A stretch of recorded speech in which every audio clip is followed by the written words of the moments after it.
So five of your six league games are the Champions League fixtures this season are away from home. How difficult is that for the players and for you?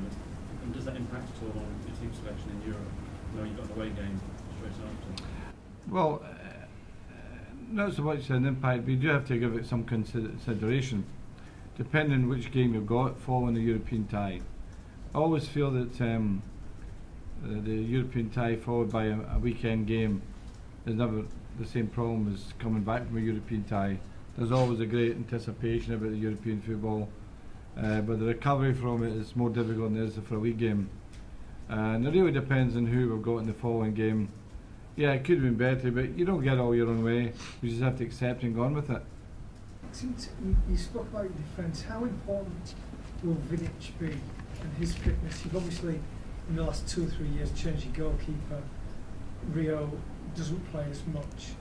How important is Vidic staying fit? Can give you a focal point for solidity? Well, that's why I'm saying about defenders remaining fit. Over the last few years, we've enjoyed that. Now, at the moment, we're small and Jones long term, and I'm with the 3 centre backs and Vidic and Ferdinand and Evans. And if I was guaranteed 2 of those would fit the rest of the season, I would take that gladly right now.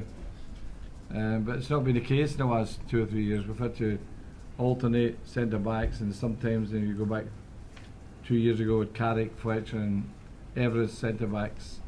So that is a key issue for us. I can't hide that. I just hope we get a bit of luck in that respect. You seem to struggle to match last season what you did in your first season at United. How much will the break that you had this summer, the fact that you got a proper break and a proper pre-season, how much will that affect what you do over the next few months? I never liked the comparisons. That my first season was very good for some people, for some and others was okay. The last one for some people was bad, for someone was okay or good. Right now I'm happy, I'm enjoying. About the break that you asked me, just got, and the time is going to say if that helps or not. But of course, every time that you have a proper rest and I made my first pre-season with the team, of course that's going to help me a lot in my fitness. But like I always say, I'm happy, I'm enjoying. I'm the luckiest player in the world to win in this club, and I will be ready when the boss decides when I play to start on the substitution. So I'm happy, I'm ready, and I'm very focused for the most important thing. The most important thing is tomorrow, the game of tomorrow in the Champions League, and we're looking forward.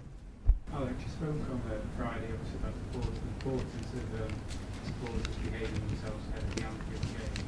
Can I just get your thoughts on the chant from a minority on Saturday in light of the club statements on the matter? Well, I didn't hear it, but everyone seemed to do hear it, particularly from the director's box. David Gill was disappointed. But the chant, it's a new chant, only started after the Suarez situation.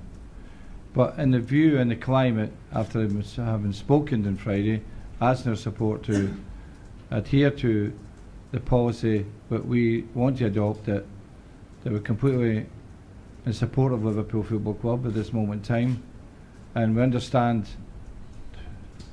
what those families must have felt during the week when they got that report.